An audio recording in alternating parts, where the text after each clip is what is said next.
दिया सबको जीवन में उजाला, महान संत नीम करोली बाबा। रज धूल से कट जाए कोटि कोटि अपराध, नाम जपो तो मिलता है साथ। आओ मिलकर करें सभी चर्चा, बाबा का जीवन है एक प्यार का पर्चा। प्रेम और दया का है पैगाम, नीम करोली बाबा सबके भगवान। भारत की धरती पर एक ऐसे सिद्ध संत हुए जिन्हें दुनिया नीम करोली बाबा के नाम से जानती है। उनके चमत्कारों और शिक्षाओं ने न सिर्फ भारत बल्कि अमेरिका और भी अन्य देशों में अपना गहरा प्रभाव डाला था। नीम करोली बाबा का असली नाम था लक्ष्मी नारायण शर्मा। इनका जन्म 1900 ईस्वी में उत्तर प्रदेश के अकबरपुर गांव में हुआ था। इनका साधारण जीवन, कम्बल ओढ़े रहना और प्रेम और सेवा की ही बात करना, यही उनका जीवन दर्शन था।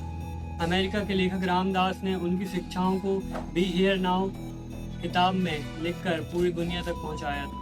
और नीम करोली बाबा के चमत्कारों को तो अवश्य सभी जानते हैं। उनमें से कुछ जो बहुत ज़्यादा प्रसिद्ध चमत्कार थे वो कुछ ऐसे थे। एक बार नीम करोली बाबा ट्रेन में सफ़र कर रहे थे और उनके पास टिकट नहीं थी। जब टीटी आया उसने चेक किया कि इनके पास टिकट नहीं है तो उसने इन्हें ट्रेन से उतार दिया, परंतु उसके बाद वह ट्रेन चालू भी नहीं हो रही थी, आगे ही नहीं बढ़ रही थी।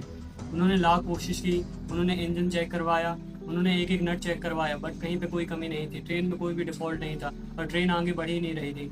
फिर उसे याद आया कि एक महान संत को मैंने नीचे उतार दिया, कहीं उसकी वजह से तो ऐसा नहीं हुआ। वो अपना कम्बल ओढ़ कर लेटे हुए थे और तभी टीटी उनके पास गया और उनसे प्रार्थना की कि आप चलिए, नहीं तो ये ट्रेन आगे ही नहीं बढ़ेगी। तब जब वह उस ट्रेन में बैठ गए दोबारा, तभी वह ट्रेन आगे बढ़ पाई और तभी से उनका नाम नीम करोली बाबा रख दिया गया। बाबा के बारे में मान्यता थी वह सबका मन पढ़ लेते थे और सभी भक्तों की समस्या का हल कर देते थे बिना जाने ही। तो उनकी ख्याति इतनी बढ़ी कि पश्चिम दुनिया भी आकर्षित हुई। एप्पल कंपनी के संस्थापक स्टीव जॉब्स भी इंडिया आए। उन्होंने ठाना कि मैं नीम करोली बाबा से मिलकर ही जाऊंगा।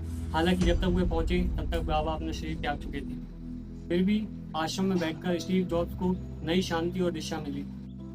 यही नहीं, जब फेसबुक के संस्थापक मार्क जुकरबर्ग अपनी कंपनी की शुरुआती समस्याओं से जूझ रहे थे तो उन्हें स्टीव जॉब्स ने सलाह दी कि वह भारत जाकर बाबा के आश्रम में समय बिताएं। जुकरबर्ग ने यहाँ आकर मानसिक शांति और प्रेरणा पाई।